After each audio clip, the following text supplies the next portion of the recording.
no, yeah, this. Oh, You're actually not joking. no, I'm not, because what I Oh, did was I logged in to sort all the thing out, and we've done this before, and luckily I started again, but then I stopped it again. But shit, oh. we lost some gems there.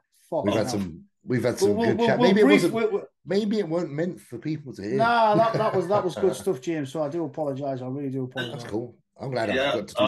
All right. Welcome back to episode 5 of 100% or Nothing podcast. We have the none other than the main man, UK bodybuilding champion, Hollingshead. No introduction needed. Thanks for coming on, James.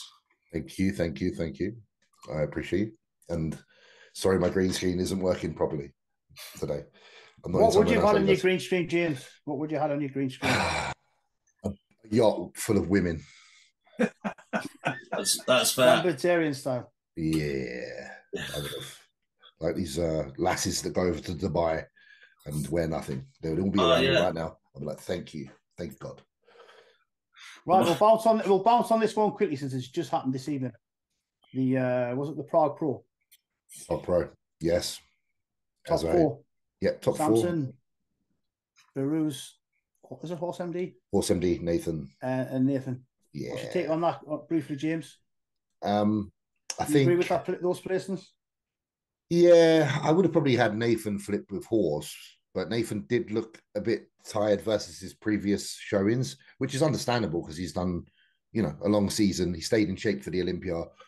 Obviously, he went to America and got declined, so he stayed on a diet the whole time. Condition was still remarkable at his show, but the body just looks a little bit tired. Horse is obviously super duper fresh. First show of the season, and it's his pro debut. Structurally, probably not quite as aesthetic as maybe Nathan, in my opinion. A little bit thicker around the middle, but exceptional limbs, crazy bicep peaks, quads as sweepy as they come. If you were to put basically those quads from, Horse onto say Beru's, then Beru's would have walked this show, because Beru's that was in second, crazy taper, condition was probably the best in the show. But maybe a little bit light in the quads versus Samson, who's, as all of us know, quads are actually pretty exceptional, very balanced, front, side, back, they're all popping. And I think Samson just coming in strong from third place at the Olympia, kind of undeniable. He's a huge guy, as pretty as you can kind of get on a guy of that size. It's a hard person to beat, even if you're shredded to the bone, but don't quite have that same structure. So Samson's going to be hard to beat by anybody unless they're a Derek who's Mr. Olympia or a previous Mr. Olympia, like a Huddy Chupan, in my opinion. And I think it's going to be like that for a while.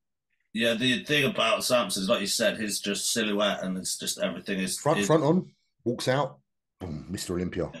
You see him walk out, you're like, oh my God, that's some crazy shit.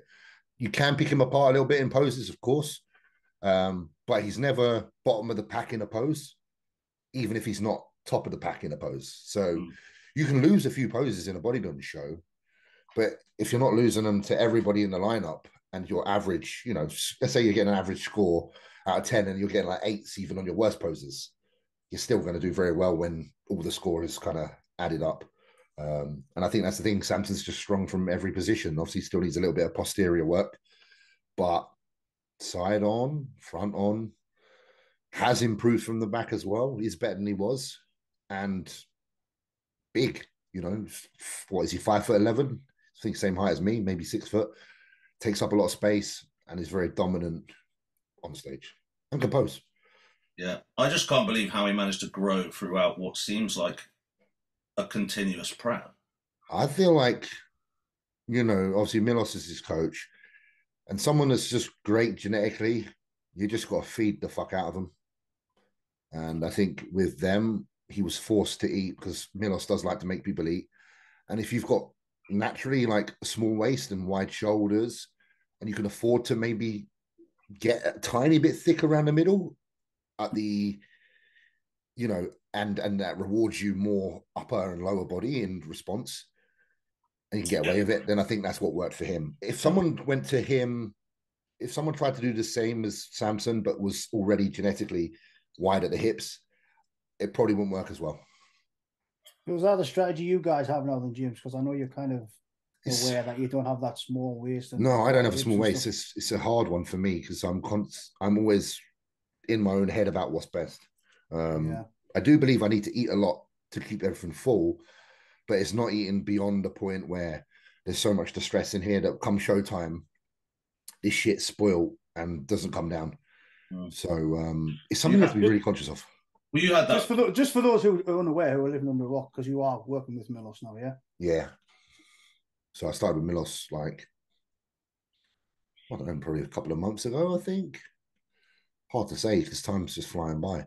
But I had like a, kind of full off-season push. Got pretty heavy, and then I'm just bringing my weight down now because the Arnold is, I think it's like 16 weeks till the first Arnold, and then the UK one is 2 weeks after. So obviously now just start moving things in that direction where I actually can get in shape in time. So what did you get your body weight up to this year then, James? I think it's only about 310. I can't really go up more than that because just too uncomfortable digestion. Yeah, but I'm 5'11", so my 310 is probably the same as the next person at 285, 290, just because I'm taller. But if I try to go beyond that, everything goes to shit. I bottleneck, digestion goes shit, energy in the gym goes to shit. I'd have to literally do one set and move on, but I like to, do a bit more than that. So 310 is my max, and after that, I can't perform. Well, thing is, some people are just light. Some people are just lighter than others. Yeah, you get pretty heavy, don't you, Dan? Yeah, but I don't compete heavy. So the max I've been is like 315, and it is, the same thing happens to me. Is it just has diminishing rewards? Exactly. You just get fatter. Once you get to a certain level of weight, it's so much more easy to accumulate more fat than muscle, in my opinion. Yeah. Dan basically Dan goes over 300 and he just starts shitting his pants like 5 times a day. Yeah, you do. You poo every hour, mate. I do about fucking 5 shits a day at peak weight. That's the short of it, but yeah, pretty much. You get to the point where you're pooing that much a day, you're wiping your ass that much, you end up getting a sore ass, and it's not fun. So I'm always happy when diet time comes around because then I don't wipe my ass so much. It's fucking awful. That's the terrible side. Honestly, it's bad. It's bad. It's only good, like being that heavy is good for like squatting and maybe like pressing, and that's it. Everything else fucking goes out the window. You can't do bent over rows because you're fucking too fat around the middle, and you can't do a deadlift because you can't bend over. So when that gets to that point, I'm like, yeah, this is not going to be great for my training, so therefore it's probably not good for my bodybuilding. I just end up not sleeping as well. I can't sleep. The CPAP comes out. Everything's fucking way. Yeah, and the CPAP, bro, like after like an hour, you're like, this is fucking pissing me off, and you just end up pulling it off anyway, and then you start choking yourself awake. Yeah, I do it the other way around. I try and fall asleep, and then have the first episode, and then put it. Yeah, like, oh, now it's time. Yeah, now it's time. Now that I'm dying. Yeah. I've done that a few times. But it's horrible. There's a point in there where you weigh it up, like how shit does my sleep have to be until it becomes CPAP shit, which is also shit because I've got a fucking mask on. There's like a balance in there. The thing, the CPAP, the only reason I try to use it is from a health standpoint. I know it's very good at like lowering blood pressure. Yeah. Other than that, though, I would say fuck off. Like, I wouldn't use it because I don't even mind waking up because I'm like, oh, I'm laying down. At least I'm comfortable. But the blood pressure thing is my primary reason for using it because I know that's a silent, killer. It fucks a lot of people up, kidneys and shit. I know a lot of pro bodybuilders that kidneys are trash, and I've always had good kidneys, thankfully. So I want to keep them that way. So I try to get that fucker on my face and keep it on there. My blood pressure is the only thing that is like constantly good. Good. Something. It's one of the main things, bro. Yeah. But yeah, it has loads of things. Even like even with your heart and stuff. Like once if you're not breathing, it's trying to do those extra things. Yeah. And also the release of adrenaline whilst you're having those episodes that makes your quality of sleep worse as well. Just, like, and you wake up. How tall are you, Leroy? 5'10". Yeah. So how heavy? Can you remember how heavy you used to get back in the day? Because back then it was like people used to get heavy, didn't they? They used to eat a lot. Well, just like James, my heaviest I ever got was about just 18.5 stone. I knew you were going to say a stone because you're old school. 18.5 stone. get the calculator. Is that- That's that's about like 257? That's like 118 or something like that. Yeah. I used to do stone. I used to love it because I always had a goal. I was like, I'm going to go in the gym. I remember when I wanted to be 16 stone. I remember the first time, and I was like, when I hit that, I was like, I'm fucking massive. Thought it was great. Yeah. 259. I think the heaviest I got was 255, but I'm only like 5'6". You fat fuck. You I fat was fat as fuck. I think I was massive. podge. Fat fuck. That's like Yeah, Jose Raymond. that was stone. And I was the same. Just like, 15 stone, awesome. Yeah, Yeah. 16, awesome. I put a second 17. jumper on just to pit me over the edge. Do you know what I mean? Put like a wrap crew neck under a fucking hoodie. I'd be like, yes, I'm fucking in. On the big round scale that you used to put your coin in. It was that scale. It was, man. Yeah, Every time at the gym. I'd even Did anyone? Oh yeah, I remember holding a PED. Yeah, weigh yourself in the morning. I'm not shitting. I'm keeping this. This is mine. Yeah. Or drink a fucking liter of water. Yeah. All the tricks. 16 stone. Smashed it. But it is crazy when you think about body weight and you think of someone like Samson, who's pretty much the same height as me, and he's able to get up to like 330 in pretty decent shape, which is just, it's kind of mind-boggling. But I do then wonder if he's weighing, I think he's probably about 290 something on stage right now. Where would we like to see Samson up for him to be what we consider his all-time best? Does he look better if he's even leaner, or if he came in leaner, would it hurt his silhouette? Because some people start to like look smaller physically if they get to a certain weight. And do you think the strength of Samson's is his pop? That's something I'd ask. It's hard, isn't it? Because you'd have to see him flat to see whether it's possible. I've never seen it flat in anything. My experience with my friends, the black guys, it's harder to look flat. Like I've had friends of mine literally do no carb and the muscle just stays full. I'm like, fuck, man, there's no glycogen in there and you're still full. What's going on? You definitely you see like Caucasian guys look stringy. You know, a few low days, they look like they're shit. They look like they haven't even never done a bodybuilding show in their life. It's like you can go from looking great to bad. So I do wonder with that. But then also wonder, does that make it hard to peak? Because a little goes a long way. You know, you give a white guy 800 grams of carbs, he seems to be able to fucking process it like crazy. And then give a black guy the same, would he feel terrible with that much food? Because genetics play a huge part in digestion, you know, how you look, blood glucose, like all those kind of shits. So I do wonder. I think black guys with the tiny joints, like you say, they don't get flat. Yeah. And I personally think, for what it's worth, if Samson dropped 10 pounds, he would look 15, really crazy. Well, Sean Ray, you know, show day. Sean Ray used to say he didn't eat shit on show day. He never didn't eat fuck all. No point. You're already like where you want to be. Whereas if I didn't eat anything on show day, I would feel emaciated in an hour after being awake. So it just shows how different everybody is. But yeah, 10 pounds off Samson, 280, like 2 killed, like it would be. Could that win the Olympia?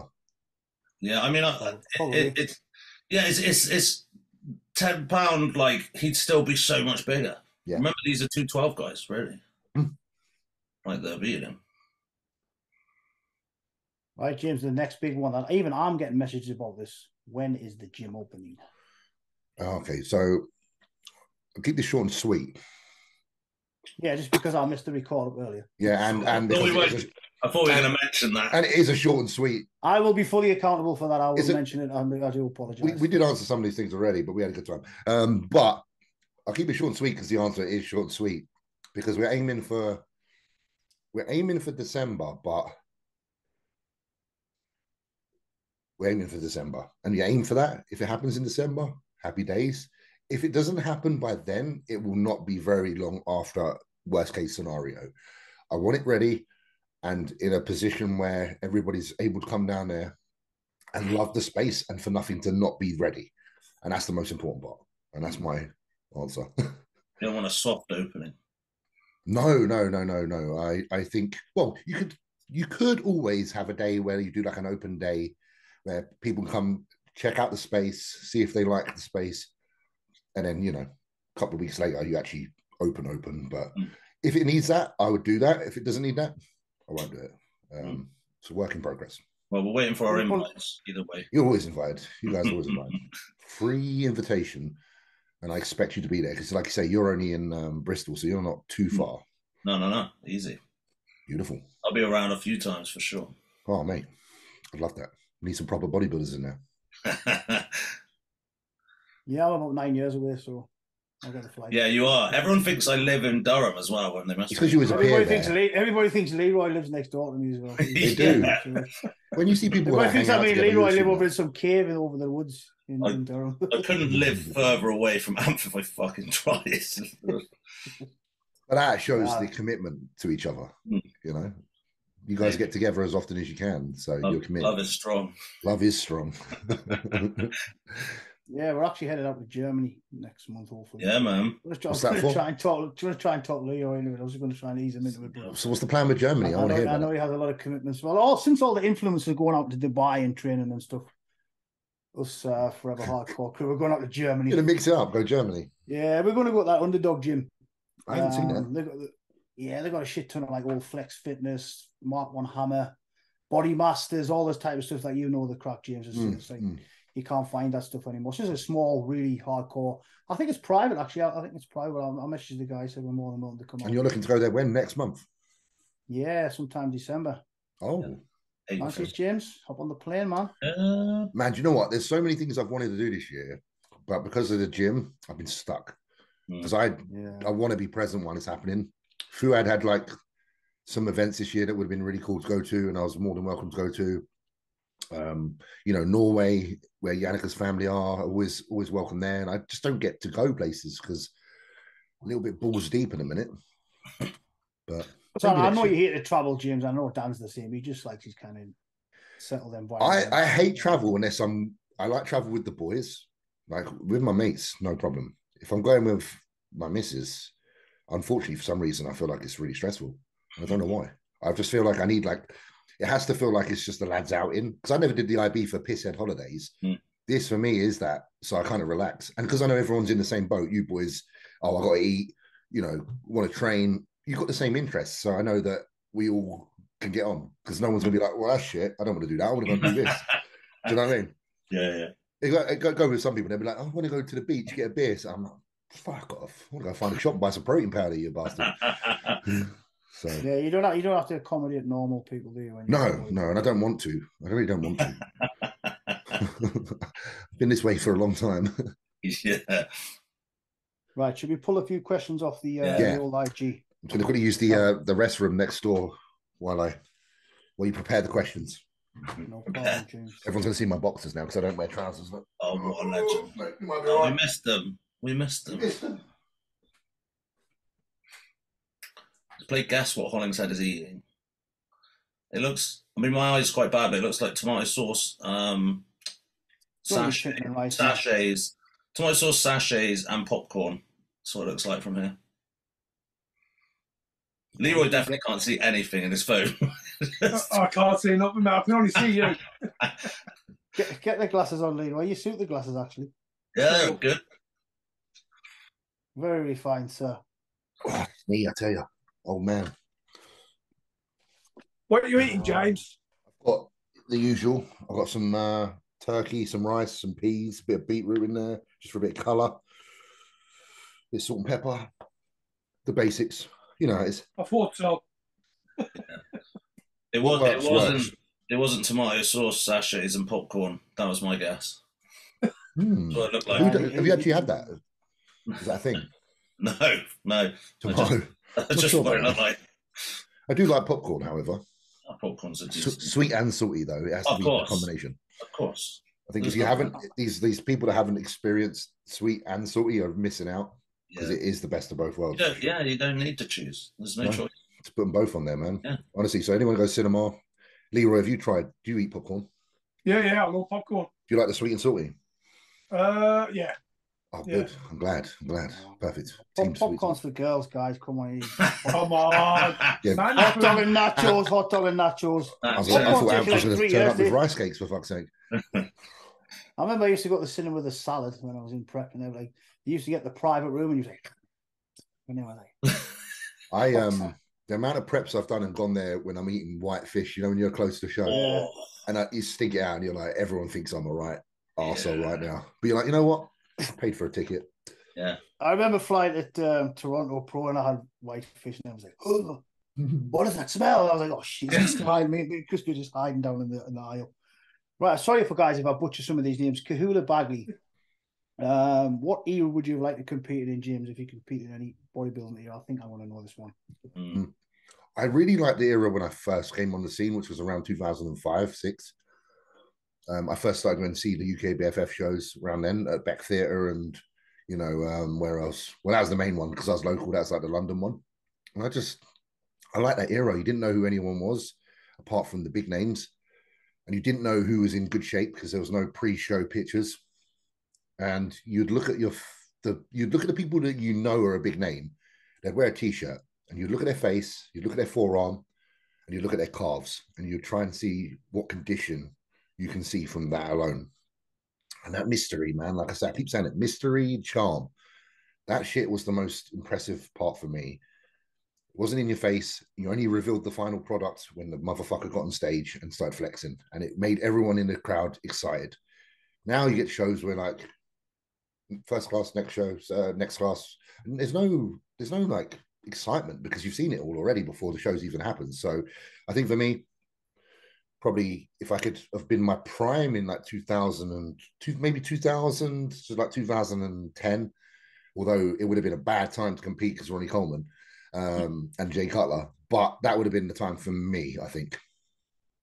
Yeah, I thought you would have said 90s, James, for some reason.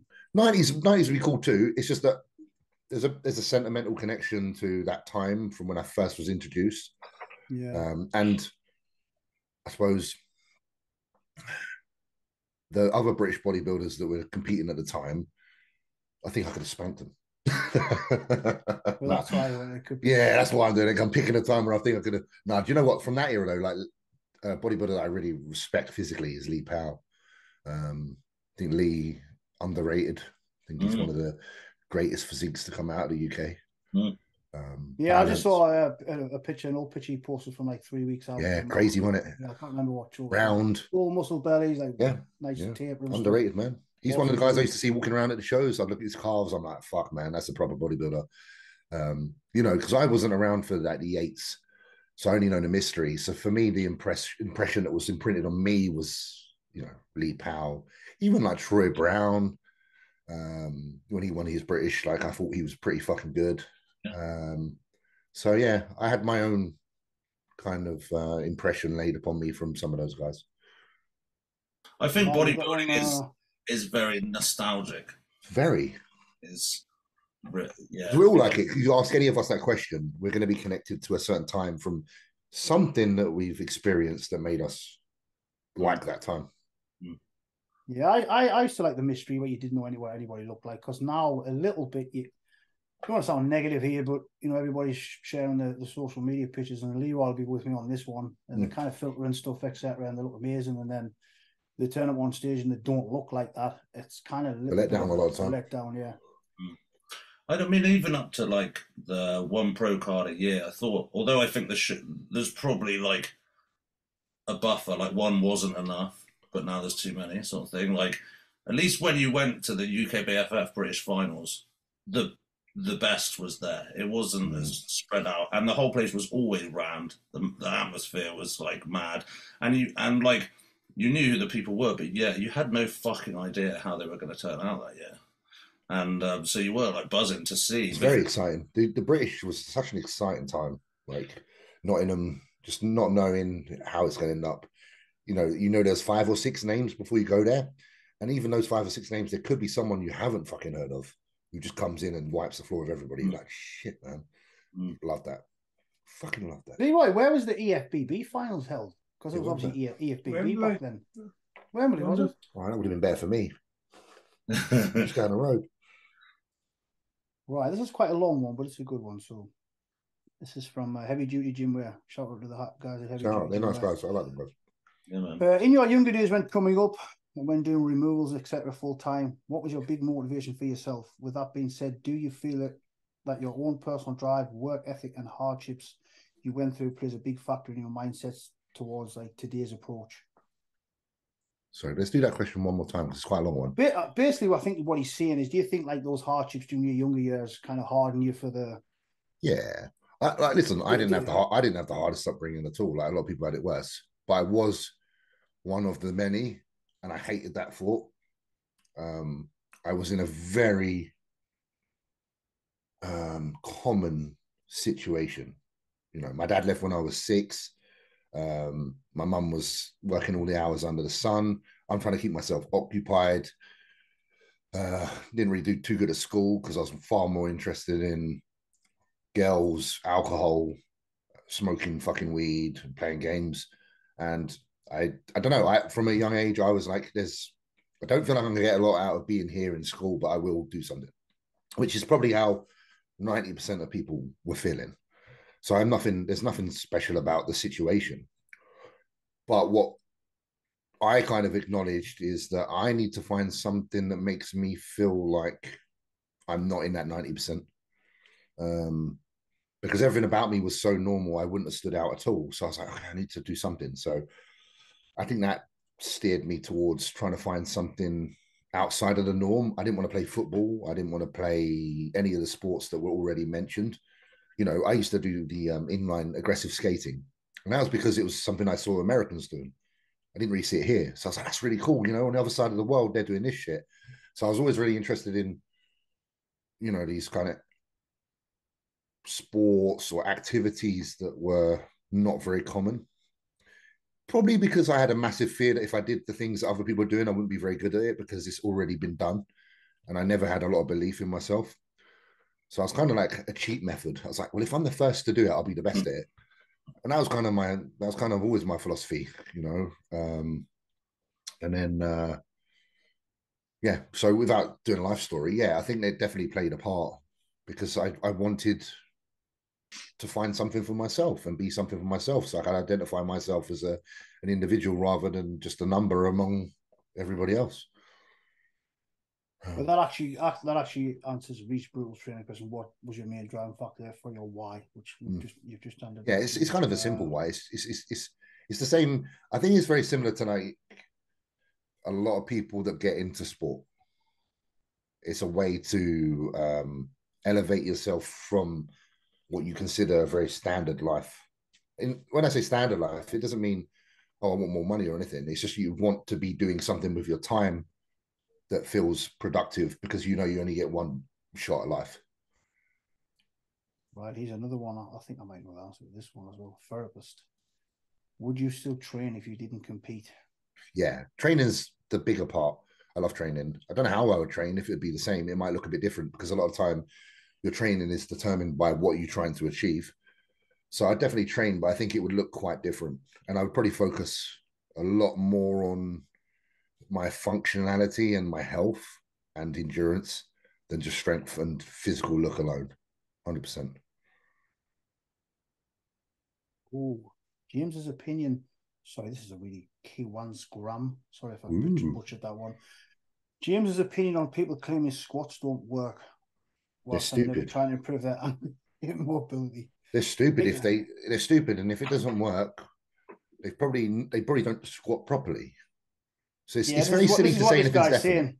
Yeah, he's saying whilst they haven't tried to improve their ankle. Yeah, listen, there are many ways to stimulate your legs and grow good legs. And I'm not saying you have to squat, but to say squats don't work when performed properly, you are an imbecile because you can't write that movement off if it's performed correctly. And I don't care. I don't have to put a scientific study in front of me.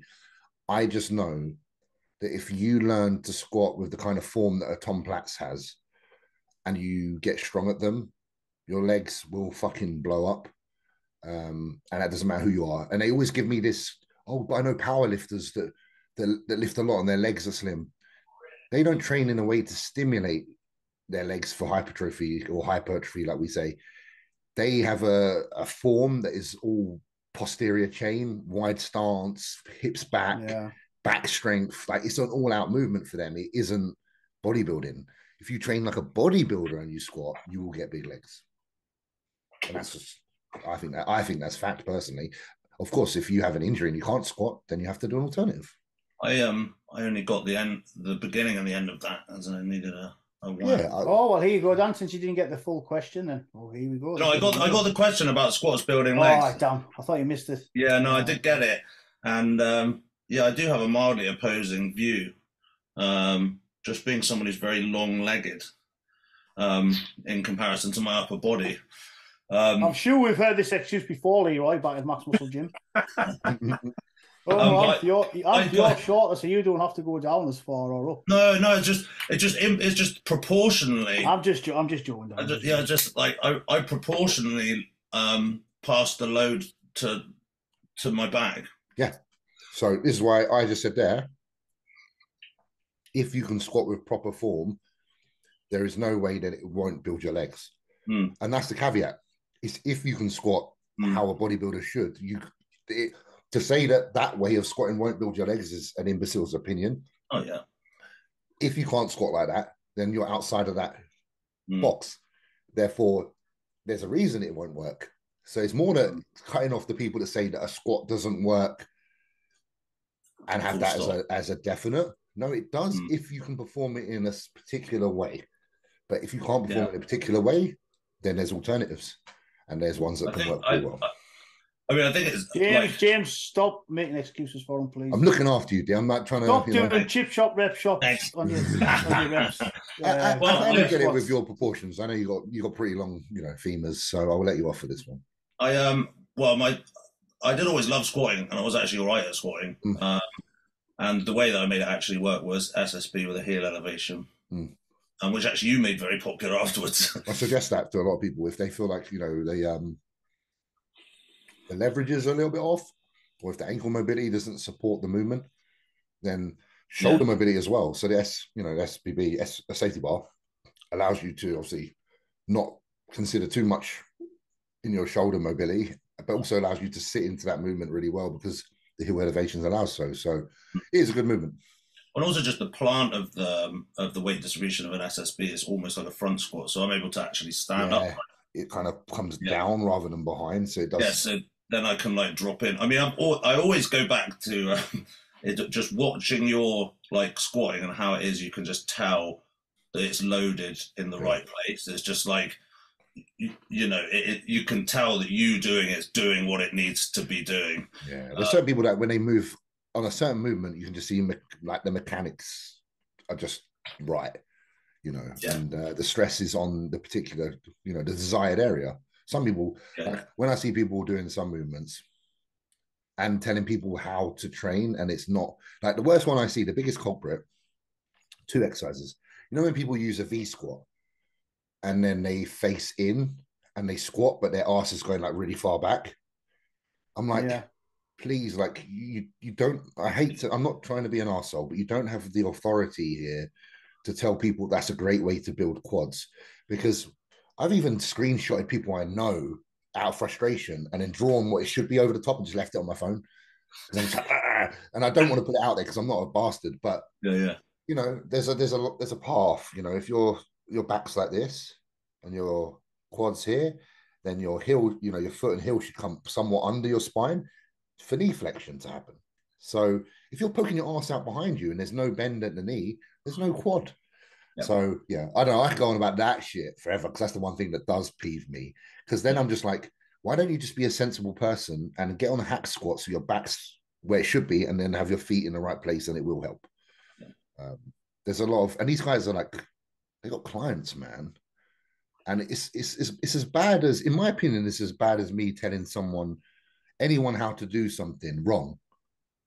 And if you're telling someone how to do something wrong and charging money, something needs to be sorted out. You not get Leroy started on that one.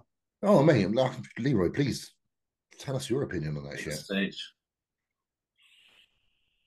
He doesn't want to see anything. No, but you're right.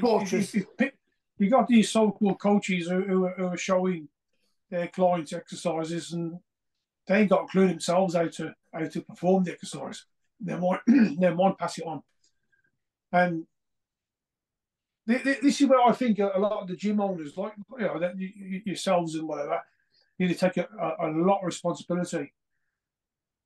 You've got a lot of guys walking around the gyms who are passing themselves off as coaches and taking your clients around and training them, to a degree. You as gym owners, plus the other gym owners, they should have a responsibility. They should ensure that they're vetting their so-called coaches, because they're representing their gym and your gym. So God forbid something goes wrong and one of your clients or one of your members have a massive accident. Yeah. God forbid that happens. Who's going to foot the bill?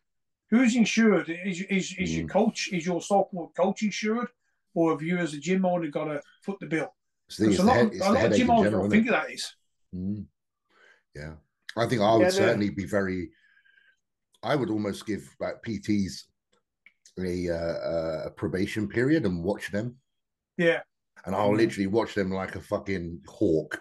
And if I see anything performed in a way that I think is obtruse and out of line, I'll be like, sorry, but you're just not a PT for this place. What if they get offended though, James? If they're offended, then they need to understand that some people have more authority in this field than them. And I paid my dues and I have been there and I've listened to the right people and I've learned, and they should do the fucking same. Yeah, you got a lot of gym owners though that would turn a blind eye because the clients are bringing in money, which is great at the time. But I say until something goes wrong and an accident's had by a client, who's footing that bill? That's a and Leroy, this is the issue, isn't it? Where, like, unfortunately, for a lot of people, their main drive is financial. Yeah, it is. And I understand with a business, like, you want to create financial success, but it should never be at the cost of the quality of the service of the product, just to pocket yourself. Well, see, I think that I was a teacher in education, which is obviously like outcome driven more now than ever. If you work long enough to create something that is great, then the longevity of your business success will be more fluid. So you can make the bucks here from people doing shit stuff, but soon it's going to trickle down and the shitness is going to hit the fan, and eventually people think that you're shit. Yeah. And then your business will dry up. Whereas actually, if you bring something quality enough consistently, then the longevity of your income will be more secure. And I saw it happen in education when the numbers started being more important than the quality. We weren't shooting far enough ahead, and then actually our success has dropped. Because come to a massive halt, like boom, there is chasing the wrong thing, because your quality of service gets around, doesn't it? And then people stop coming. So it's it's the saving as bodybuilding, deferred gratification. Take the hit at the beginning, maybe financially, for the security of a quality service over time. I agree with that. I mean, this is where the kind of, I hate to say chain gyms or whatever, this is where that kicks in, isn't it? They don't give a shit. No, they don't. That's why they're not even worth considering. Even like the ACSM guidelines, American School of whatever, when you're doing your level 3 personal training course, even some of the shit that's in that is so off. Oh yeah. Sometimes you can't even blame them because they've gone through an education system that has taught them wrong. So it actually pays for us as gym owners or people that are in the gyms to perhaps even talk to these people and say, where the fuck did you learn that? And when they come to tell you that it's through this, the biggest problem now is it's coming from the source, because they're telling you to do shit that's wild. I've heard some bonkers shit come out of some of those booklets and educational like pamphlets and stuff that are read in order to get qualified. It's crazy. They don't listen to bodybuilders, put it that way. They don't listen to what bodybuilders know about training. They listen to themselves. And they're also dated. Dated as fuck. They're also dated. Even like, again, I'm referring back to education stuff. We were teaching some people until it was renewed about ADATs. Like, people don't even have a fucking CD player anymore. We're telling people about ultimately cassette recording. Wow. I bet music lessons are still like that in school for a lot of people, because, even by the time I was coming to the end of school, it felt dated. So if it continued to be that way, wow. Yeah, I'm sure that the updates in these level 3 things, I mean, they're not hard, they're just boring, aren't they? And they're not actually going to think it's just a part of an insurance scheme to make money. It's just so you've got the certificates, so they're covered, blah, blah, and then you can apply for this insurance, because as long as you've got that, you can be insured. But then we're left with the trash, to be fair, which is people that are not understanding how to train, but are qualified. We're like, fuck, like, shit. Yeah. I don't know what's worse, the non-qualified people. Yeah. Like, experience goes a long way, doesn't it? And a lot of individuals that train people aren't qualified because they've been around so long, and I get that. I'd almost rather those guys fucking train people than the people with the certificates. Oh, you could put a level 3 in front of someone who's been bodybuilding for 10 years and they could do it in a night. For sure. Easy. He's one just pinged through from Leroy from Angelino 07. Will the Master of Nasty train forever? Is he is he human? I always said, Leroy, I think you're a vampire, so I'll let you answer that. I'll let you give the honest answer. Will you train forever, Leroy? Well, the good thing is we're in a sport that we can take on. Training, as long as you're healthy and you're breathing, you can train. It doesn't matter what age you are. Obviously, the older you get, or the more mature you get, then obviously your body starts to sort of retaliate, and you can't lift as heavy and go as long as you used to. So, yeah, I mean, I as long as I'm breathing, as long as I can. Training's part and parcel of my life. Like James says, even if you don't compete, you're still going to train. It's in your blood. And as long as it keeps you breathing, if ever I wake up one day and I've got the feeling, oh fuck, I've got to train, that's the day to back it in. So until that day happens, I'll keep going. How long have you been training now, Leroy? Could you work that out? Jesus. Can you work that out? Bodybuilding. I got serious training in bodybuilding '93. But before that, I was always doing training, boxing or keeping fit. I could run all day and press up all night. That's the thing, isn't it? There's always an involvement in physical activity before even the bodybuilding endeavor for most of us. Something, sport, you have to be I feel like a lot of the people from the previous generations, there's a purity to our steps into bodybuilding that are led from a sporting background. Because we didn't wake up and go on Instagram and go, oh, he looks good and he's getting loads of likes, let's be that. You know what I mean? All of us okay, you did a sport. I did boxing as well. I did boxing. And I was like, you know what? I want to be a big boxer. Like, I want to be like heavyweight like Mike Tyson. So my head was like, I got to go lift weights. Lifting weights then naturally became bodybuilding. So there was a process. And I'm sure you had a similar, a process in yourself. You were doing your running, boxing, staying fit. And then one day you wake up, you're like, you know what? I probably should do some weights as well. And then that becomes, none of us woke up. I don't think any of us woke up. And, I did plenty of sports. I did football, rugby, tennis. I did pretty much everything. Boxing, bit of Wing Chun, Leroy. Wing Chun. That as well. I was pathetic at that as well. So I used to go to a boxing gym, and the boxing was too hard, so I just lift the weights. I got punched a few times in the nose, and I was like, "Fuck this shit." I had a few friends that were really good.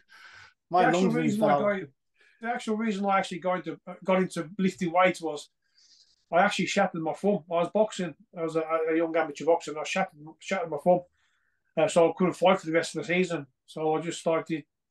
There's a set of dumbbells in the court. I just started using them, and I sort of got to like it. And then the season afterwards, I got on the scales, and I was no longer like welterweight.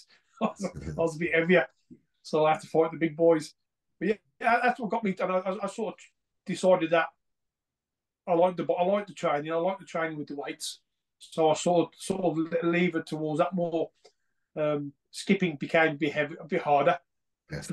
So yeah, it was a massive similarity. Yeah. I mean, I'm the exception. I didn't do anything sport-wise. I got banned from every sport in school. Well, you tried and got banned. So. I just got fight. The only sport that I actually got into was ice hockey, because you could fight people. That's pretty cool. Like that guy recently got his throat slit.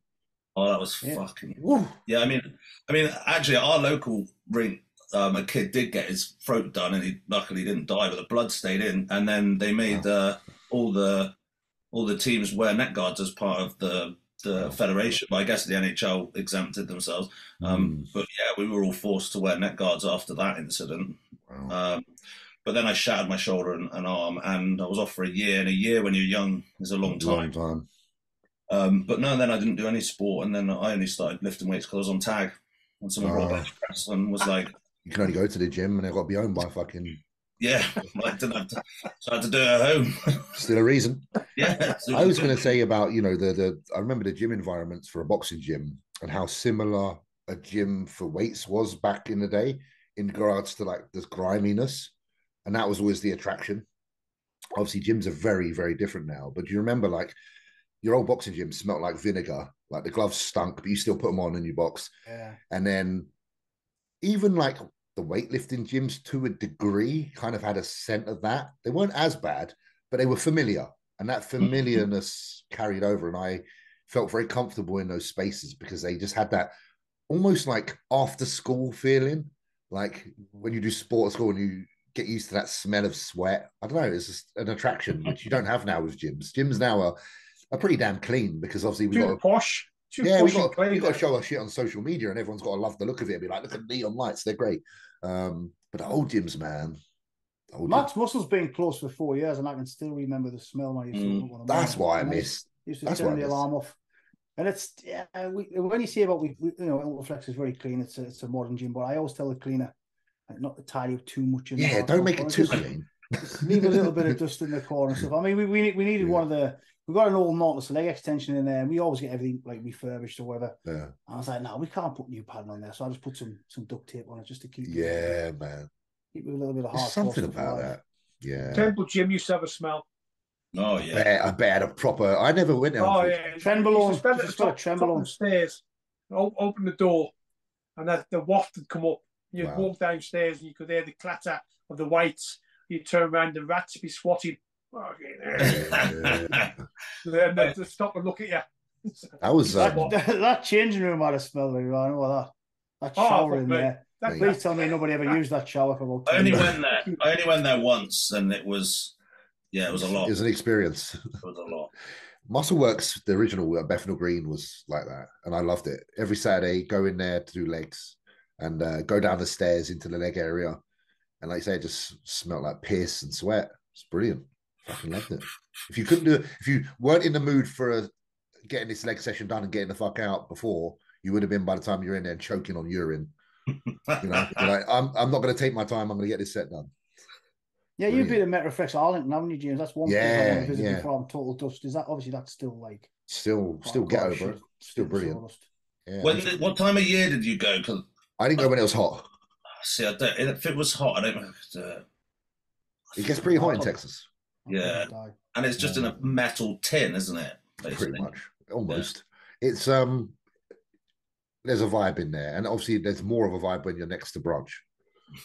It's like there's already a vibe. What was training with Branch like? I need to ask. Surely that was a great man. An awesome experience. He's obviously one of my favorite people in bodybuilding, just from a respect standpoint, because everything that you see that Branch kind of portrays, he is it and then some.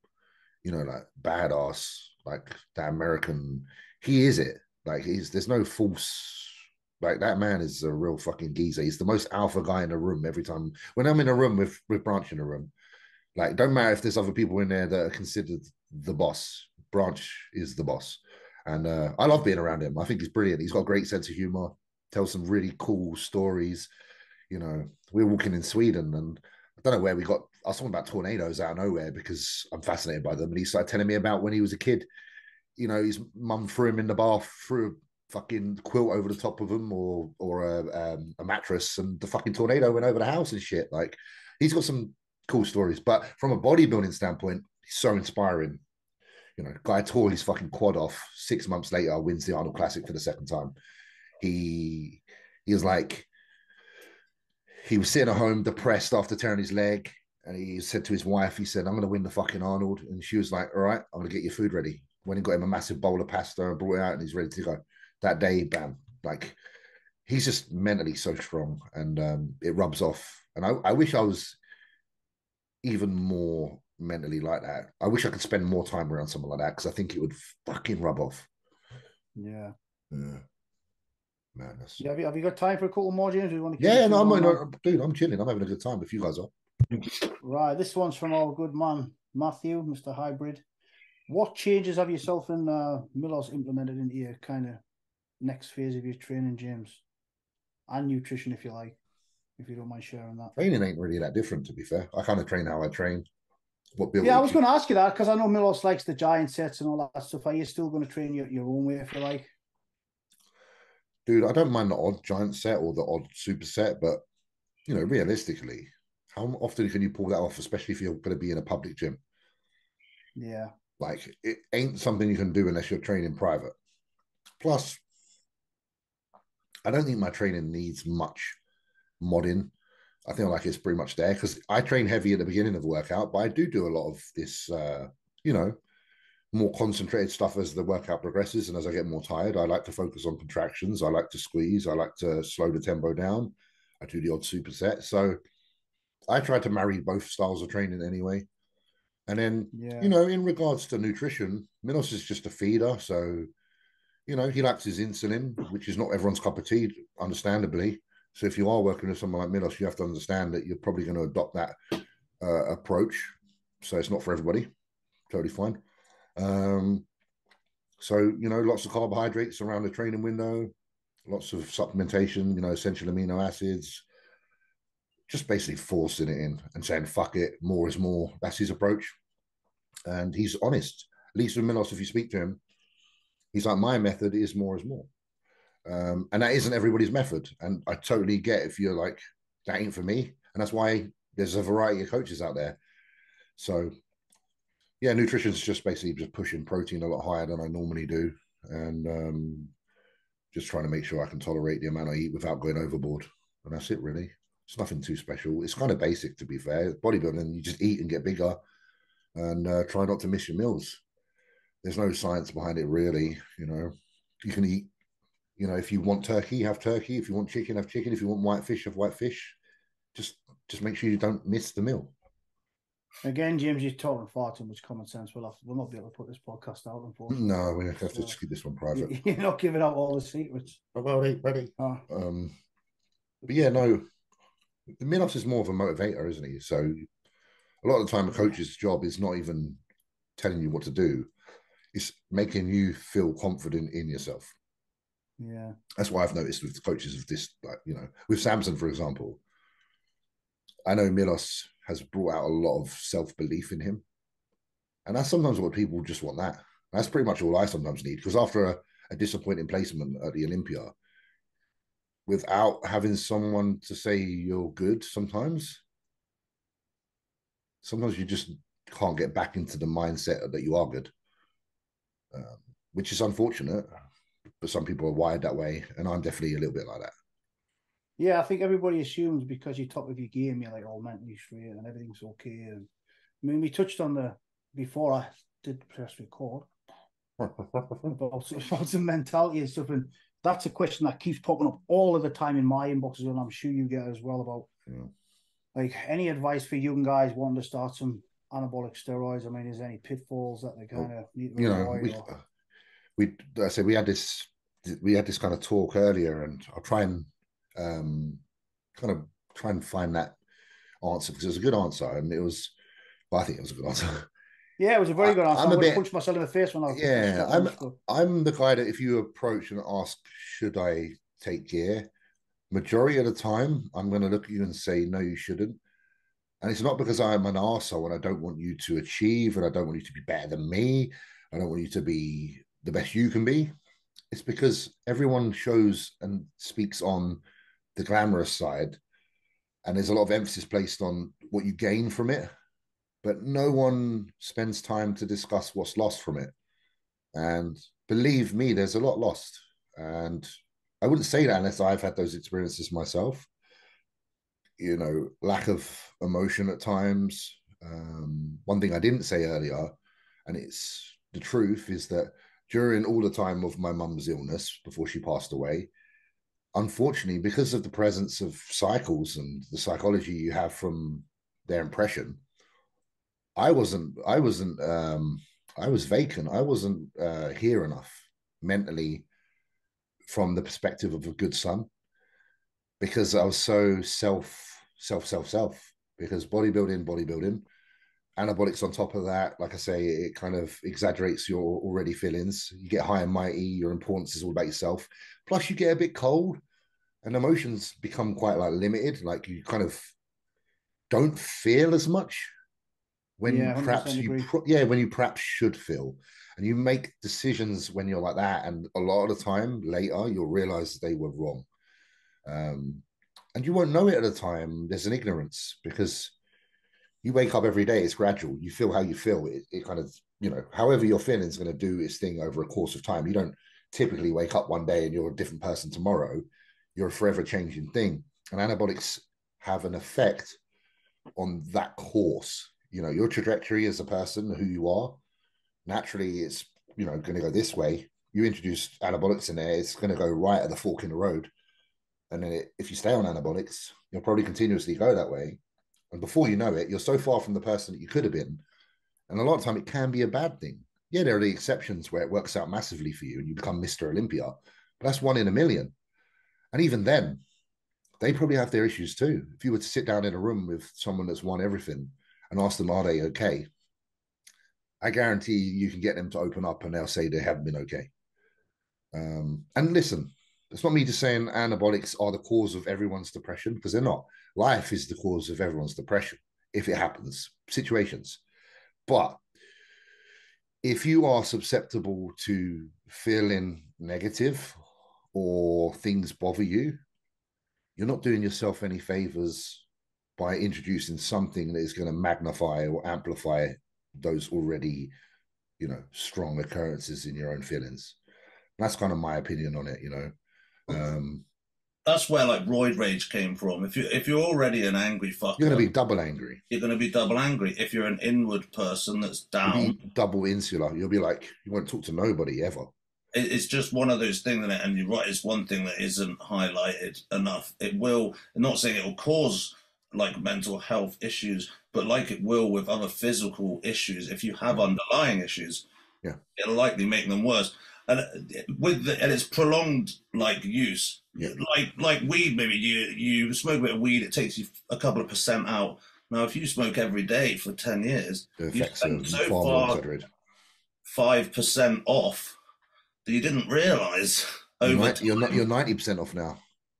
Yeah, and exactly. So, and I think people need to have that in the back of their mind, that like you did make examples last time, is just being aware that maybe the thoughts that you're having are being presented by you have to acknowledge that if you're feeling a certain way and you are someone that's on a course, understand that a lot of that is from that. It's like I said to you guys earlier, I had a situation where I started feeling pretty fucking dark and like seeing things that I didn't need to see and feel, not things that I would act on because of this awareness of the drugs. But like I said, I was training, you know, in Kojo's, which is the private gym, and there was a day where things were just low. And I was looking around and I was like, oh, where would be the place that a man would, you know, hang himself, almost metaphorically speaking about myself. And I'm aware I'm doing it. And I'm like, well, that's just not right, James. Because I have conversations in my own mind. And I'm like, you shouldn't even like be thinking these things. And again, it's not all responsible because of the presence of gear, but I've never had that before when I'm not on gear. So it's very apparent to me that a cycle, especially a long cycle with certain compounds, has an effect on your mind state and just things you think. Like, again, you can think something really dark. It doesn't mean that you're going to do it or anything. But the fact that those thoughts even are entertained, it's like, you know, when you're in a room and you're thinking something that you shouldn't say it. Like, you're like, oh no, don't say it. It's not the right time. It's like that's happening, which is definitely a side effect of, you know, prolonged use of gear. So it'll be interesting to see what people think when they hear this, and probably there'll be a lot of denial, and there'll be a lot of people that say that's just you. Maybe you're a bit messed up, but you know, I've had friends that are no longer with us who found themselves going down that path, and the one constant or the one thing that was, you know, present in all of our lives was the anabolics. So I'm pretty confident that they exaggerate a lot of negativity. That's my long-winded answer. And very luckily that you've got that like maturity and like self-awareness that those thoughts are like correlated. But imagine some young guy who's 18 might not have that life experience, and they're not trying to be discourage anybody. Yeah, but just that self-awareness. No, but it's true. Like an 18-year-old could do it like a cycle, and you know, by the 2/3 into it, like, my life's really shit, man. I don't even want to be here no more.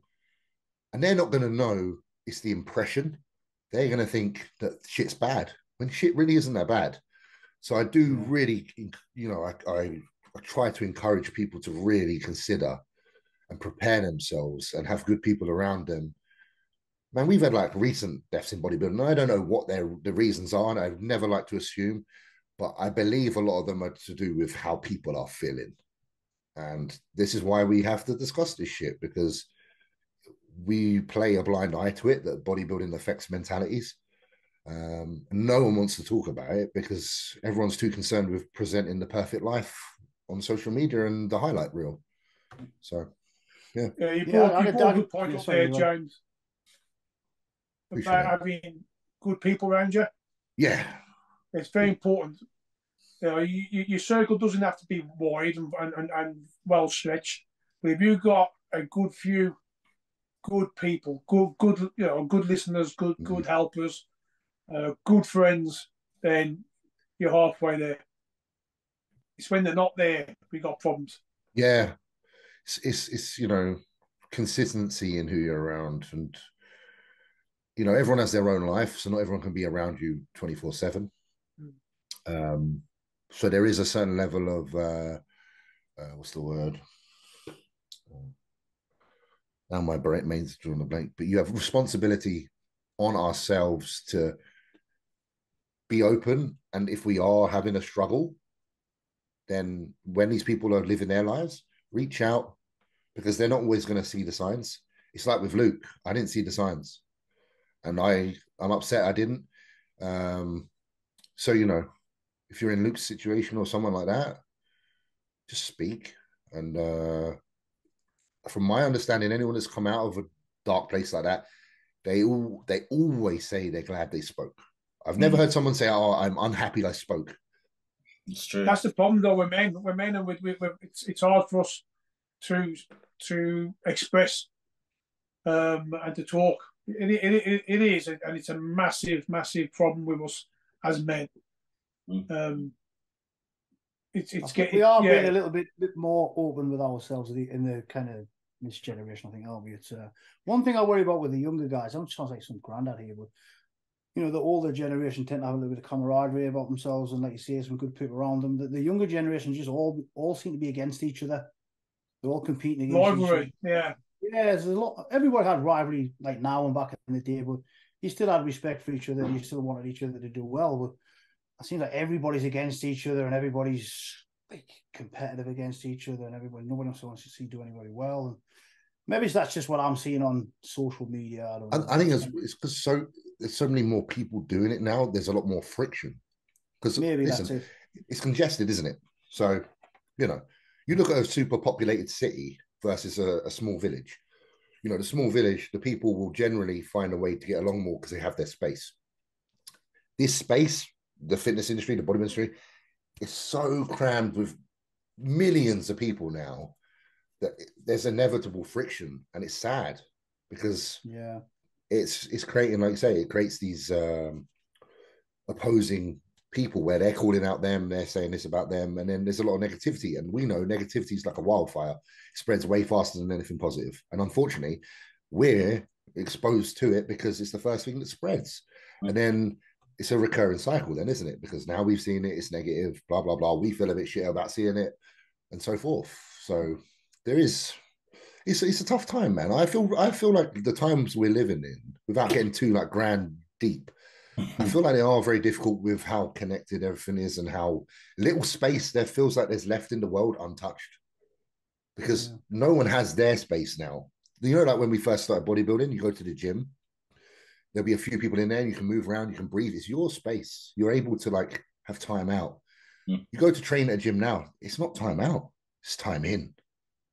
You know, you're actually going to a place that's even more populated than where you just were. Now you just want to stay at home because you're like, home's the only place that's fucking safe. Does that make sense? Yeah. It's funny you made the comparison about the small village and the big village. It's literally like I made this comparison last week about Max Muscle, just small amount of members. We all got along. Maybe one or two people didn't see eye to eye. You know, we have the bigger gym.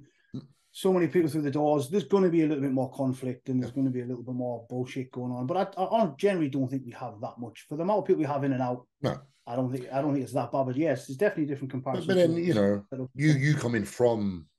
It probably really does help that you've come from Max Muscle. You know, your gym, you have a certain authority and a certain way to create an aura, and it does rub off on people. If you perhaps weren't there, I think if guys like yourselves weren't present at the Ultraflex gyms, it'd be a much harder job.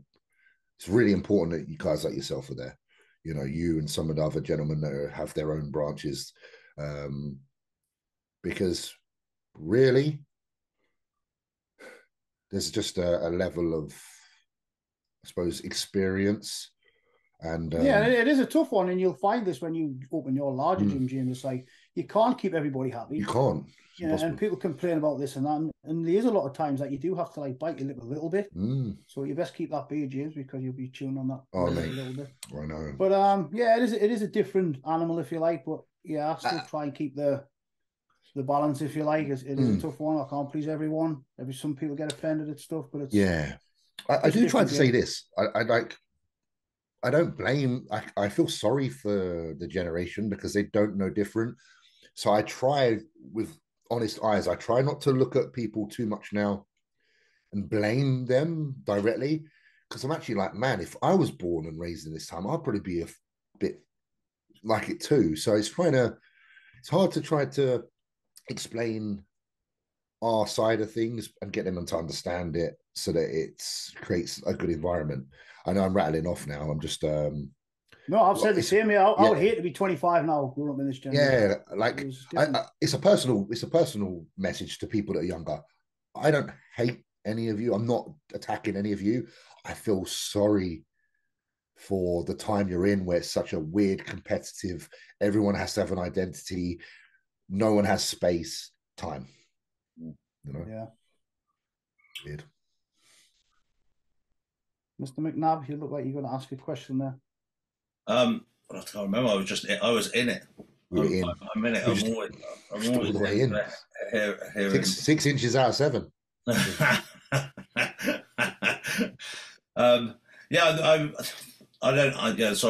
don't have a question. I was just like into it got deep, and I'm into it, and it's real. And I just like I always say it about James. He's one of the realest guys, and a lot of people watching this will brush it off. We're just we don't know the fuck we're talking about, and that's cool. Maybe you're not ready for the information, but at least you're not ready for the information. I love that. That's one of the reasons why I want to get James on, not because he's just a human forklift, because I know he's very philosophical and he has like very deep opinions on stuff, and we're not just talking about lifting weights and eating chicken on here. Yeah, no.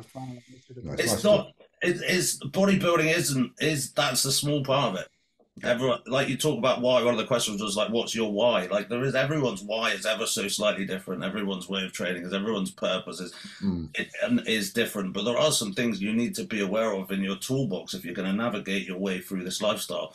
And a lot of the things aren't the stuff that people are putting on fucking Instagram. It's not the holidays and muscles and sponsorships and leggings and it's not. And if you think it is and you're not mentally prepared, it's going to be a shock. And I think those are the people that are going to get caught out later on. Yeah, because it's not for the purity of the love of training. Like that has to be the primary. The primary has to be that you just love being in the gym and training. And then if you achieve or receive anything beyond that, you have to appreciate it and just look at it as a bonus, because then it's pure. Like you say, it shouldn't be about, I'm going to go with my physique to Dubai to take a picture next to the best car and tell you lot how to make money from my business schemes and make money out of you for making money for me, or whatever. Like bodybuilding in its purest form is just a way to, refresh our heads, have something to focus on that takes us out of the busy hustle of everyday life and feel like we have our own purpose that is for ourselves, that isn't shared with everybody all the time. because you know you have your family, you have your other objectives in life, business, whatever it may be. It's just nice to have something for yourself where you put your headphones on and go and meditate and do your thing. And that is selfish. Well, like you said, so's meditation selfish. But it's a cup thing. If your cup is empty, you're not any help to anyone. It's like you're on the aeroplane. Secure your mask before helping others. And bodybuilding allowed me to do that. Like that was my outlet, making sure that I could fill my cup up, so that then I was useful to the people around. In all the other avenues, everything else you're involved in life, exactly. You are willing to, approach because you've done that bit for yourself. So true. Yeah, it's like when you have that hour, like, because I'm at Metroflex, and any time of the day I'm available for any questions, just for that 1 hour or so. I kind of nowadays it might be seen as a little bit rude, whereas maybe it's back in your day, Leroy. Yourself and Dorian training. Well, I know the gym was kind of empty, but if you didn't speak to somebody back in then, it was kind of respected as those guys are, they've got a job to do. They're doing it. We'll leave them alone. But I think sometimes now, and I do speak to a few people who are trying to like switch off, they put some earphones on, etc., and they're still getting a tap on the shoulder. And if they say, "Oh, listen, I'm training," it's class as being rude. It's just that little space for your own time that you can train at. Afterwards, it's fine. I'll chat to anybody, but. Yeah, it used to be unsaid. It didn't need to be said. Yeah, exactly. That's it was moral code back in the day. It was moral code. Yeah, I would train with Steve Avery, and if anyone like approached him with a question or anything during training, it'd just be like after training, and that was it. And they would work cool. Okay, he's training. Yeah, I'll still give somebody a thumbs up, or even though I'm not a competitive bodybuilder, it's not as serious now, but I still like to have that hour where I can just switch off and you get a thumbs up or a. How are you doing? But I don't like it. I'm kind of going off a tangent with that one, but but that is something that is something that I think the new generation didn't experience it, don't realize that it's a good moral, and I wish it could be projected on everybody so everyone could respect that, because I've done it. I'm getting ready for shows sometimes, and as nice as people are, as supporters they are, some people just don't leave you the fuck alone. You could be 2 weeks out from fucking whatever show, and someone can be literally in your ear, even though you've got headphones on. And no matter how focused you are, there's also a part of you that's like, okay, well, this person's in the peripheral. They're clearly trying to get my attention. I better at least, hey, mate, not right now. And it's still a distraction, And I do appreciate that they're supportive and they want you to do well. But yeah, I've always been the guy that sees if someone's in the middle of their training, I'm leaving them fuckers alone until after. And if they're still here after and I want to have a chat, I'll have a chat with them after. And I could be at your gym and I know you pretty well. And if you're training, I still would fucking wait till after. I'm not going to go up to you and be like, hello, mate. Like, I would literally wait. And if you disappear before I finished, so be it. That's what happened. That's what like next time. So we're trying to say that's a positive thing, not a negative. That's a good thing. So it's definitely a good thing. I've had this discussion a few times about like, when a professional is getting ready for a show, this is a funny thing. So obviously there used to be less professionals. There used to be one a year. So a professional was a professional, like legit. They were actually professional. Whereas now I think half of them aren't really professional. They're just shopping for a fucking pro card. And that's the I would say that, James. Yeah, well, I can say it because I won it the right way, so fuck it. But so back in the day when a pro was in the gym, like if you're in Temple Gym and Dorian wants to use a piece of equipment, man, please use it. But even if I'm using it at the time, I would be like, please use it because you're on a mission. Because there's less pros. So there was more to, more at stake. Obviously now, if you kind of had that mentality, there's so many fucking pros that any fucker can come up to you in the gym now and like demand to use the equipment and it isn't the same. So I don't really have a question. I just want to know what your opinion is on that, because I still look at myself like I'm one of the pros that did it the right way without sounding like an arsehole. So I would never push someone off a piece of kit. But if someone came up to me and like, James, I know you want to use this, and look, I'm not getting ready for the Olympia, please feel free, I would fucking hug them and say thank you very much. And I do like it when people do that. I wouldn't force them off it. But now there's a lot of people that are really righteous that haven't even done much, that demand people to fucking move, get off the kit, just because they got a following. They're like, do you know who I am? Like, I want to use that. And I see a lot of that arrogance in gyms now. And it's quite sad. Yeah. Because I feel like in the old day, it was fine. And I feel like in the new day, it's not acceptable because the old day, like I say, a pro bodybuilder in your gym was a rarity. They're like royalty, in my opinion. Like when I first went to gyms and I saw a pro in there, like Muscle Works, and I see JD walking around. JD, use whatever the fuck you want, bro. This is basically your house. Whereas now there's like 20 million pros per gym. No, fuck any of you if you think you can have priority. So that's just a little rant on my behalf because times are so different. And I suppose I'm just trying to highlight how different and how prestigious a pro was then versus now, even though that's one example of that. It's just an example to show the difference. Because like you say, you'd have to travel to another country to find the next pro back in the day. And now drive 20 minutes down the street, got 5 men's physique pros in the gym. But, all right. Yeah. Anyway, so, and I'm not an arsehole and I respect anybody that wins shows, but the bottom line is it's far easier, far more obtainable now to be in that. So where do you draw the line with how well you have to treat a pro in a gym? Because we used to get free memberships. You know, you win a pro card. It's like, man, you can be you don't pay, you're a pro. Most of the gyms I've been to have been like that. Now what you do, like, because I'm probably gonna have like 20 bikini pros turn up at a gym wanting you wouldn't be able to pay the rent, James. So no, exactly. Yeah. So it's a very different time. And again, it's not me trying to hate. I'm just saying, like, before this shit became so available, a gym could offer more support to a pro. But now you almost can't because like you say, it'll put you out of fucking business because 50% of your membership is going to be people that have moved to the area just because they're pros and like training in your gym. So that's a good one for Leo, actually. So back in the day, Leroy, Temple, I know you guys used to close until you and Doz a train and stuff, but was there any other pros at Temple? Was Gary Sheldon a pro back then? Was he professional back then? You'd have the odd one come down. There weren't many though. I mean, there was only one pro at Temple Gym, and that was Doz. Yeah, I can't really recall any. Mate. That's the only one I could recall. I know Gary Sheldon was pro eventually, but was he pro when he was did he turn pro at Temple Gym? Did he train for free, Leroy? Or was Dorian too tight and did he charge him? No, it's probably made pay. We'll go back to what James says. There weren't many pros around in the 90s. Like, however, if you were a part of Temple Gym and you were getting ready for the show, even an amateur one, you got preference. You know, people automatically knew what you were doing, and they'd make way for you. You know, if you wanted them set of dumbbells, they'd give you them set of dumbbells. If you wanted to use the bench, they'd have that respect. And it wasn't something that was sort of demanded by the guys who were competing. It just happened. The lads knew and they showed respect. Whereas today, like James says, there's umpteen people that think they're pros, and I've got to admit, if I'm training,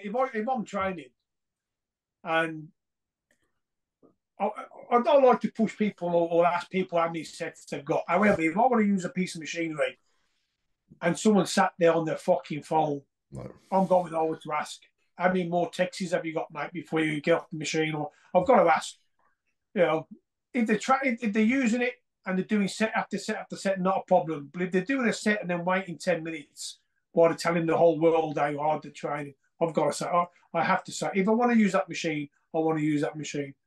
Unfortunately, that's just the way I am. It doesn't happen often, though. I've had it where I've gone in and I had it when I was doing a hamstring, and I come in and there's some guy and some girl, and they're on the seated ham, and it's my first exercise, but fuck it, I'll knock it back, make it second. I'll knock it all the way back, and I've finished mine and my whole session, and they're still on it. Yeah. And there's nowhere else for me to put that exercise now. Now I'm going over. I'm being like, I don't know what you're doing on here, but I've been here like my whole session's finished. German volume training. You're still here. Is there a way? Or you just go over and go, could I swap in? And they're like, bye. I just ask them, say, can I borrow you this machine you're renting? Yeah. I mean, Bertel Fox used to just throw people off machines, I was told. I bet he did. But then again, he ended up in a slightly bad place. So probably not a good idea. Yeah. Oh, God. But bodybuilding here, as well, was actually so small that once you'd kind of become like a competitive bodybuilder. There are two gyms, the LA gym in Bristol and Trojan Fitness as well, with kind of the bodybuilding gyms. If you were like not a one show wonder and stuff, you were on prep. You didn't pay for a membership even just from being a competitor. That just shows the difference, though, doesn't it? Like that's how like, lower the numbers were and how much more unique competing was. Because I got support from my first gym. For years I did, and then one year when I started to be like in contention for potentially maybe becoming a pro, the owner of the gym actually wrote me a check. I was like, nah, man, you've been good to me. Wrote me a check for £1,000 to like go towards the whole prep. And I was like, wow. So I was like, I better not fuck up. But yeah, you can imagine now, like if you try to support pros, £1,000 every week given out to a different pro. No. But I was very lucky that he did that. Like we were really good friends, and he was, you know, I trained in that gym for a good decade. And, I mean, in one way, it's good because the reach means that the genetic elite are more likely to be found. Oh yeah. So the quality is now like some even in the amateur leagues, you're seeing some guys fly through the process. Yeah. And actually, I think that the model of the one pro card a year wouldn't have worked in this because the reach is so big. That look at some of the pros that just missed the time, like many, or like just like there were just people that just missed it. They deserved it. They should have had it, but there was only one. Yeah. So if there was, you know, the model isn't fit for purpose. Now it's obviously a little bit more mental. And essentially, how many times did it take you to get your card, James, at the finals? Because you had that 1 year, and then you had to wait like a year. I fucked up. I 2014, I won the supers, and then Nathan won the overall, and then I had a few shit years because I just weren't in it mentally properly. And then 17, I won it. So yeah, so 15, 16, 17. And I did compete in 15 and 16, but I flopped in 15, totally didn't even place. 16 got back into the top 5, which I was really happy with because I was like, okay, one more year of work. I think. When did you come in 16? Oh, mate, like 16, I came like 5th. Yeah, because I think I came like 7th or something. But that lineup was like, I was outside top 6 anyway. But that lineup was like Samson, Sando. Yeah, obviously. He won. Yeah, that was. And then you were like the last one. Yeah, the following year was the last time where they sorted out the winner. And that was, I think overall there was like Rob Taylor, Steve Granite, me, Kuba. So it wasn't the best one. You know, the years like Sasan at his peak, Anth at his peak. Like I always say I turned pro, and I probably wasn't one of the best people to turn pro, but I made sure that I made my career. Fuck off, James. No. Like physically, if you lined up everybody that turned pro and how they looked, there were some far superior pros. But that's why in my head even more so, I was like, okay, well, I got to end my career as one of the ones in my eyes that's done more. And so I knew it went over. I was like, okay, I have to prove myself now, because a lot of them were so good, like your Alvins and guys like that. And then they didn't do nothing as a pro. So I was like, well, they're probably genetically better than me, but I'm going to make sure I do some shit now. Mate, I can remember you being very good as a junior, because I think this is scary how old I am. I think I've got my card when you were a junior. Yeah, I got second that year. Jack Stokel won, and you got your pro card in Manchester. Yeah, that was the 2-day thing. I was a little bit overdone. It was a shame because I looked really, really good at my qualifier for that British. I did the London Southeast and I pissed it. I was kind of like Samson. Like I didn't come in fully shredded, but I was muscular. And then for the British, I went gun-ho and I came down too much. And I lost, got second. Out of 23 kids, but you know, it hurts when you wanted to win it. Because I won the juniors I won a junior in 2009. So I was like, oh, if I can get 2, I'm like Flex Lewis. And it didn't happen. That was 2012, right? Yeah. That's when Nathan just got out of prison. He was watching in the audience. And I remember sitting with him and having a good chat. And he was like, I'm going to come back and take this shit. And I was like, I think you will. And then he did. Later. 2 years later, he won the overall. I remember that. Luke was intermediates over 90. Yeah, him and Gerard Baldwin. Yeah, he was a freak. Yeah. Who won that one? Jared, didn't Leroy, can you remember how many times you competed, Leroy, total? Because it wasn't a lot, was it? No, I competed, done a couple of shows as a junior. And then I then competed again until I was about 33, something like that. Well, you had the thing where the British was always the same as the Olympia weekend, wasn't it? Yeah, it was always. It was the same month. Like it was September, the same, literally around the same time. Either the same week or the week before, the week after Olympia. Yeah. So although I qualified for the finals, 96 and 96, 97, or was it 95, 96? Anyway, yeah, I qualified for the finals easily, but couldn't do them. Is that because of traveling with for the Olympia and stuff? Yeah. So can you remember who won those years, Leroy? Like, in all honesty, how do you think you would have done? Just be brutally honest. I can't be honest, Sam. I can't remember who won, but I was in good nick. I looked good. I believe I would have been all right. I would have done well. I don't know if I would have won the overall. I don't know, but I would have done all right. Yeah, we never got to experience that kind of part of it. The fact they qualified for the finals, but no regrets, Leroy. No. I enjoyed the travelling. It was nice. It was a good experience. Yeah. I think, and it was in that peak. It was in its peak. So if you had missed out on that, it probably would have been like, oh.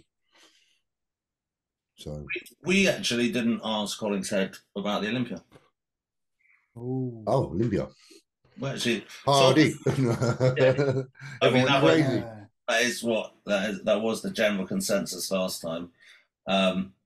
Yeah, obviously it was the depth was what I was a little bit upset about. It ended up being one of a weaker show after everyone who couldn't do it, basically. You know, there was guys placing top 10 that last year when we competed were placing behind me, and I got 16th out of 32. But nobody, like top 10 is like, even like, it was like a 4-man. Well, that's what I'm saying. Like, no one even cared. The only ones that were kind of definite were top 3. Yeah, it was a top 3 show, and they, like, even on the broadcast, it was like, no. If Nick was there, that would have been the top 3, in my opinion. Top four. But obviously he wasn't, so it was a top 3. It was a top 3 battle. And they were, you know, all the way up to the Olympia. It was the Samson flying over, train with Derek, then Hardy talks with, like, you know, it was all kind of like publicized on that, who they knew were the front runners. Yeah. So there was no surprise. No mistake. Unfortunately. And, you know, from a physique standpoint, I was having this discussion today with Ian and the guys. There's an argument for either of the top 2 to win. You know, Lunsford's got some shots that are just absolutely out of this world. Front bicep, back bicep. But then Hardy's good from every angle, side, front especially. So it's just like, what do you prefer? At that level, it's like splitting hairs. Yeah. You know, there is this whole, Derek has a superior back. But man, like, ain't like Hardy's back shit. but this was my only thing that got me, and I like both of them. And actually, probably if I had a bias, I would have wanted Hadi to win. Okay. But Hadi from the back against Derek last time was almost identical. It was almost the same, and so I think when you're splitting hairs like that, someone comes in with a little bit less, you can just get shot for that. Yeah. Do you think they're comparing Hadi to Hadi? I felt like and I felt like I did it subconsciously as well. Yeah, because Hadi this year, I would say he had more muscle on his back. I think he improved his size and fullness, but he wasn't quite as crisp. And whereas obviously Derek is super crispy from the back. And that's where like a lot of argument was, isn't it? Because Hadi is super crispy from the front. Yeah. And then from the side, they're pretty much even. It's hard to call. I think, who would you rather look like? I'd rather look like Hadi. Me, personally. Just from like it looks more like what I envision when I think of bodybuilding. Yeah, like nasty. Yeah, because I think Derek's amazing, but he's almost like almost too wide. Which is crazy to say, but his lats are almost too wide. which I don't know how I can feel that way, but for me, it makes other body parts not have the same impression, whereas Huddy's body parts all fit each other. Yeah. And that's why I have that opinion, because I feel like flow is so important. It's like Dorian, you know, Dorian arms and calves and that are all, you know, symmetry, they were there. And I feel like Huddy presents more of that symmetry, even though he's not super duper pretty, versus, say, a Derek, who's got this like mind-boggling development under his armpits, which is just crazy. But I don't think that's enough for me personally to top someone who's clearly trained their whole body to be as best as it can be all the fuck over. Yeah. I agree there, mate. Yeah. I think one thing we didn't speak about last week was Keon or Sean.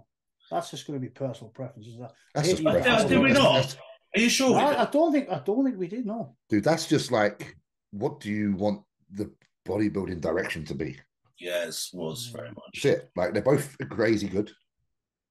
Some people like a mutant, which is Sean, who's just an absolute mutant, and then some people like that just pretty ass muscle that just sits so super, and proportions are just out of this world.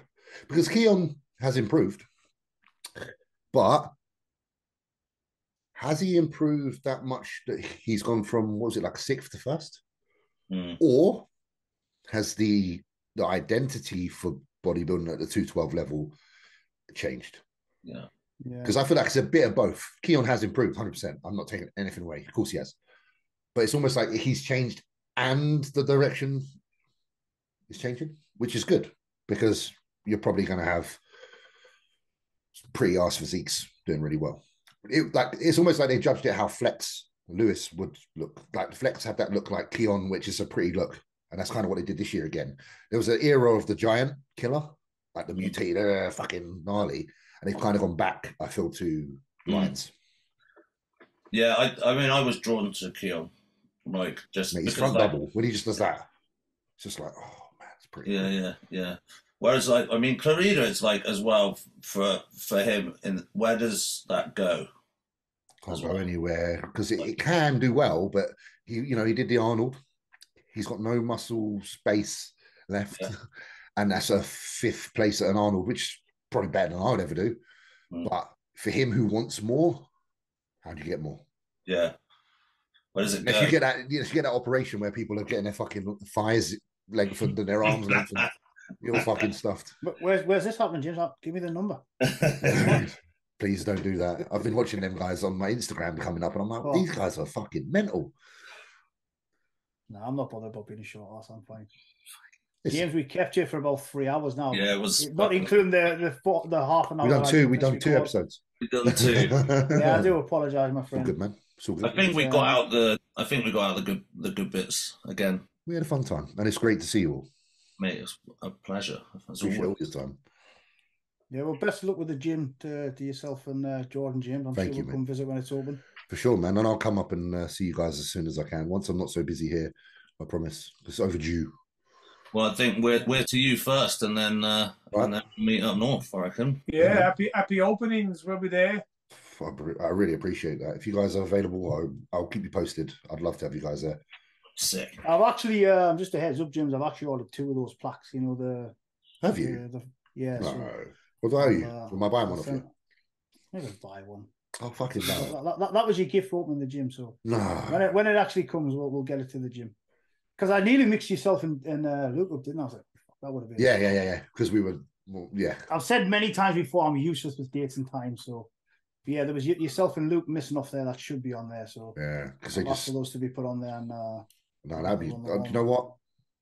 Seeing that, when I think about the British overall win, seeing that, sometimes I realize that when my career is done, that's still probably that's the highlight part.